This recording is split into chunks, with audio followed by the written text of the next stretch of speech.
ఓం శ్రీ మాత్రే నమః.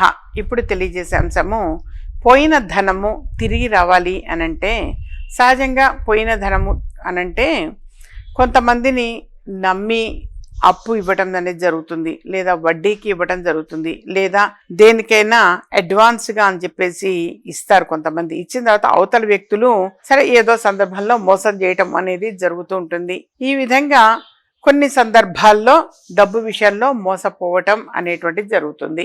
సరే అలాంటి సందర్భంలో మరి సహజంగా మనిషి అసజీవి, చూస్తూ మరి అన్ని డబ్బులు కోల్పోయారంటే తిరిగి పొందాలి అనే ఆశ అయితే ఉంటుంది. అలా తిరిగి పొందాలి, తిరిగి ఆ డబ్బులు నాకు వసూలు అవ్వాలి అనంటే వీలైనంత వరకు కూడా కొంచెం నీటిలో గరిక అనేది వేసుంచి ఆ గరిక నీటితోటి శనివారం నాడు శివుడికి అభిషేకం చేయటం చాలా చాలా మంచిది. ఆ విధంగా ఒక 5 శనివారాల పాటు ఆచరించటం ఉత్తమోత్తమం.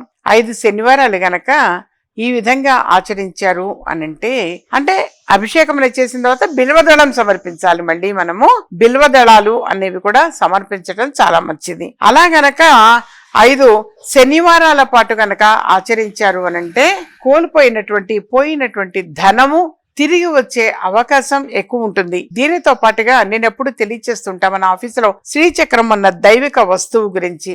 ఆ దైవిక వస్తువు అనేది కూడా కలెక్ట్ చేసుకుని బీరువా లాకరులో పొందుపరచడం చాలా చాలా మంచిది. పోయినటువంటి ఆ ధనము మొత్తం కూడా తిరిగి రావాలి అని చెప్పేసి మనసులో సంకల్పం అనుకొని బీరువా లాకరులో పొందుపరచడం. అలాగే విజయ మార్గం మాల అని చెప్పేసి కూడా ఎప్పుడు తెలియచేస్తూ ఉంటాను. ఏదైనా సరే ఒక సమస్య ప్రాబ్లము అనేటువంటిది ఉంటే అది ఏదో ముందుగా తెలియచేసి ఆ మాల అనేది కలెక్ట్ చేసుకుంటే మాత్రం భగవంతుడి దయ వల్ల మరి ఆ అమ్మవారి అనుగ్రహం వలన మీ మనసులో ఉన్నటువంటి కోరిక అనేది తప్పనిసరిగా నెరవేరుతుంది నాన్న.